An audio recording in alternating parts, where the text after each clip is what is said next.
በደፈናው ቆይ ግን ብሌን ምን ሆና ነው ከሳሚ ጋር እንዲህ ስትሆን ቢያዳግም ምን ይላል? ቃላቶች ያጥሩኛል አብዬ ላድንቅሽ እንዲያው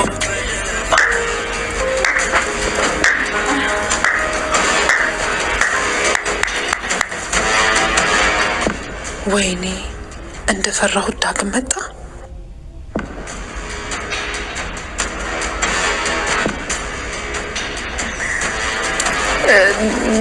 ዳጊ እንዴት መጣ?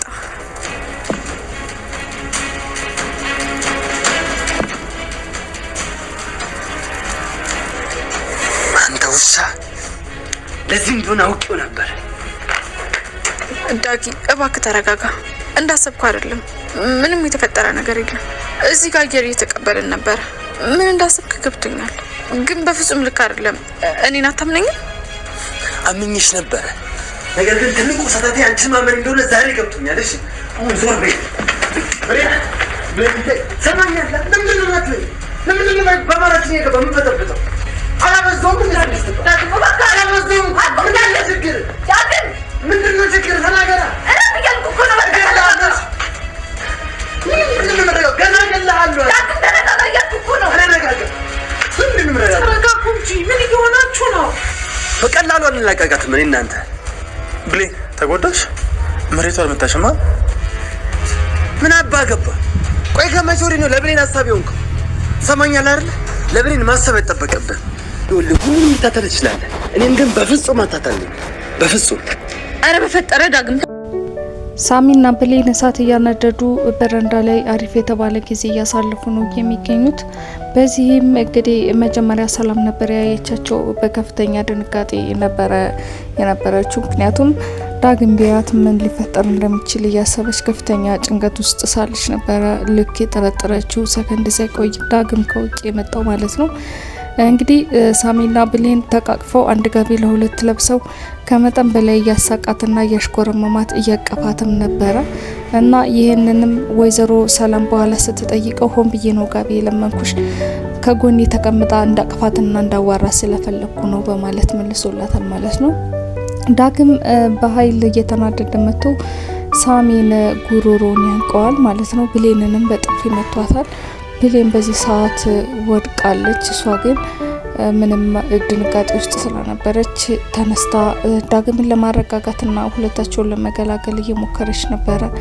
ዳግምን ከሳሚ አንገት ላይ እንግዲህ አላቃ ዞር ካረገች በኋላ ምንም ነገር አልተፈጠረም፣ እኔ ካንተ ውጭ ማንንም ወንድ ማየት አልፈልግም፣ እጅግ በጣም ነው ማፈቅረህ፣ እኔን ካላመንከኝ ልቤን አዳምጣት በማለት እጁን ወደ ደረቷ አስጠግታ ነበረ።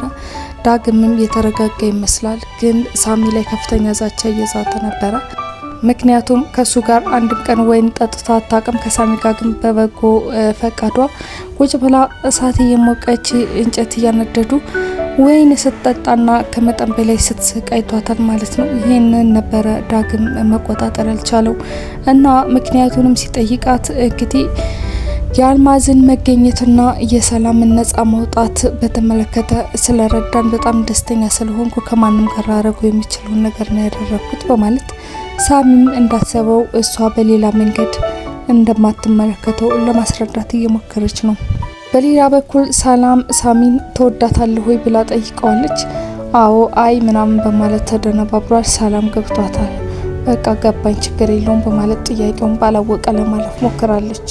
ዳግምም ከተረጋጋ በኋላ ለብሌን እንግዲህ አስፈላጊ የተባለው ምክር እየመከራት ነበረ። እኔ እናንቺ በተደጋጋሚ አብሮ በመሆንና በመላመድ ነው ፍቅረኛ የሆነው። እሱና አንቺ ደግሞ በተደጋጋሚ አብራችሁን ቁጭ ምትሉና ምትላመዱ ከሆነ በሂደት ይህ ነገር ይቀየራል። ስለዚህ ማንንም ወንድ ከልክ በላይ አትቅረቢ፣ ጊዜ አታሳልፊ በማለት ሊያሳመናት እየሞከረ ነው። በእርግጥ ትክክል ነው። ሴትና ወንድ ልጅ ያው ኖርማሊ በጣም ከፍቅረኛ ውጪ ወይም ከቤተሰብ ውጪ ሆነው በተቀራረቡ ቁጥር ወደ ሌላ ነገር የመሳሳብ ኃይላቸው እየጨመረ ነው። በመጨረሻም ከብዙ ሰጣ ገባ በኋላ እንግዲህ ዳግምና ብሌንም ተስማምተው ሰላምና ሳሚም አውርተው ማለት ነው ሳሚ ይቅርታ መጠየቅ እንዳለበት አሳምና ወደነ ዳግም ተወስዷለች። ዳግም ግን ልክ እንደ ነገረኛ አሮጊት ነበረ በቀን የብዙ ነገሮችን ሲናገር የነበረው እኔ ነኝ እንጂ እቺን የመሰለች መልካም ሴት ከማንም ውርጋጥ ጋር ትሆናለች ብዬ ማሰቤ፣ ስለዚህ ይቅርታ መጠየቅ ያለብኝ እኔ ነኝ እያለ ብዙ ነገር ሳሚን ባሽሙር ለመንካት እየሞከረ ነበረ። ሳሚ ግን እንደ ወንድ ልጅ ቆፍጠን ብሎ ፈገግ በማለት ይቅርታ የሚል ቃላት ብቻ አውጥቷል ማለት ነው።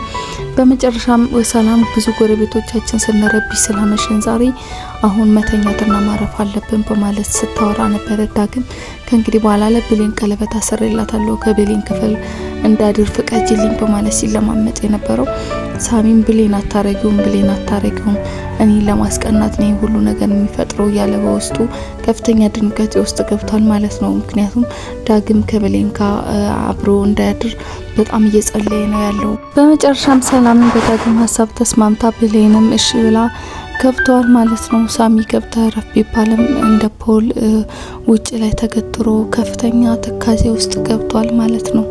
በመጨረሻም ሳሚ መጀመሪያ ሁለታቸው ይስጠጡት ወደ ነበረው መጠጥ ተመልሶ መጠጡን ቀጥሏል ማለት ነው።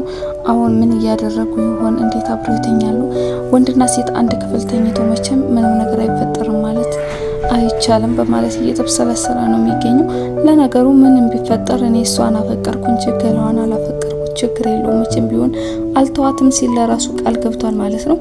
በሌላ በኩል ዳግምና ብሌን ክፍል ውስጥ ጭቅጭቃቸውን ቀጥለዋል። ምክንያቱም ሳሚን ሲናገረው የነበረው ቃላት ትክክል እንዳልሆነ እየተናገረችው ነበረ ብሌን እና እሱም እኔ እንደማፈቅርሽ እያወቀ እሱ ያደረገው ተግባር በጣም ስላናደደኝ ነው ያለ ሊያሳምናት እየሞከረ ነበረ። በመጨረሻም ፍራሽ ስታነጥፍ ለምንድነው ብሎ ሲጠይቃት ቀለበት አረግልኝ እንጂ አላገባኝም በማለት ኮስተር ብላበት መኝታዋን አንጠፋ ለየብቻ ተኝቷል ማለት ነው። ብሌን እና ዳግም እንግዲህ በተለያየ ሁኔታ ከተኙ በኋላ ነበረ ጠዋት ከእንቅልፏ እንደነቃች ወደ ውጭ ስትወጣ ሳሚ ዘው በረንዳ ላይ ተኝቶ ብልት ሲቀጠቅጠው እንዳደረ የተረዳቸው ማለት ነው። ቀስቅሳውም ራስህን አትጉዳ ይሄን ነገር መልመድ አለብህ በማለት ተነግሯለች። እሱም አንቺ ማጣት ስለማልፈልግ ነው በማለት ፍቅሩን እየገለጸላት ነበረ። በመቀጠል ከእንቅልፉ ሲነቃ ያጣት ዳግምም እሷን ፍለጋ ወደ ውጭ ሲወጣ ከሳሚ ጋር ያያታል ማለት ነው። ብሌን ናት ወይ አይኔ ነው ወይ በማለት አይኑን ማመን አልቻለም። ምክንያቱም በመጀመሪያ ከእንቅልፏ እንደነቃች ሳሚን ፍለጋ መሄዷ በጣም ነው ያስደነገጠው። ሌላ ጥርጣሬ ውስጥ ነው የከተተው። ክው ብሎ ነው የቀረው ማለት ነው። በሌላ በኩል ሰላም ስለ ቃል በጣም እያሰበች ነው። ምንም ያክል ብትበድለኝ እኮ ልጄ ናት ወልጃታለሁ እና የት ገብታ ይሆን በማለት በጣም ብዙ ነገሮችን በአእምሮዋ እያወጣች እያወረደች ነው። ብቻ ስህተቷ ተረድታ ወደ ቤት እንደምትመለስ እርግጠኛ ነኝ በማለት በተስፋ እየጠበቀቻት ነው የምትገኘው።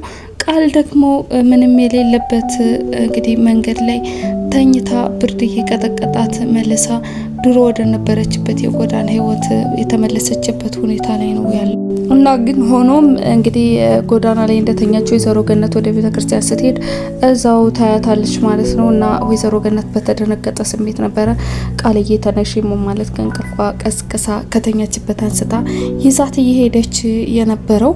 በሌላ በኩል ደግሞ ሳሚ ከወደቀበት በረንዳ እዛው ካደረበት ብሌን ደግፋ አንስታ ሶፋ ላይ ስታስተኛው ሰላም ትመለከታለች። እሱም እጇን ይዞ ተሽኛት ይጂ እያለ እየተለማመጣት ነበረ። ወደ መኝታ ቤትም ከጠራቻት በኋላ አንቺ ሳሚ ላይ በጣም ራስ ወዳድ እየሆንሽ ነውና እሱ እዚህ የተቀመጠው ለኛ ብሎ ነው፣ ስለዚህ ይሄን ቤት ለቆ እንዲወጣና እዚህ ቤት እንዳይቀመጥ ንገሪው ማለት ወደ ሳሚ ልካታለች ማለት ነው። ብሌንም እሺ ብላ ሄዳለች። እንዲጎዳ አትፍቀጂ፣ በጣም ራስ ወዳድ እየሆንሽ ነው የሚለው ድምጽ በጆሮዋ እያቃጨለ ነው። እናም ሳሚን ከዚህ ቤት ለማስወጣትና ርቆ ሄዶ የራሱን ህይወት እንዲኖር ለማድረግ ብሌን ወስናለች ማለት ነው። እንግዲህ ቀጣይ ሳምንት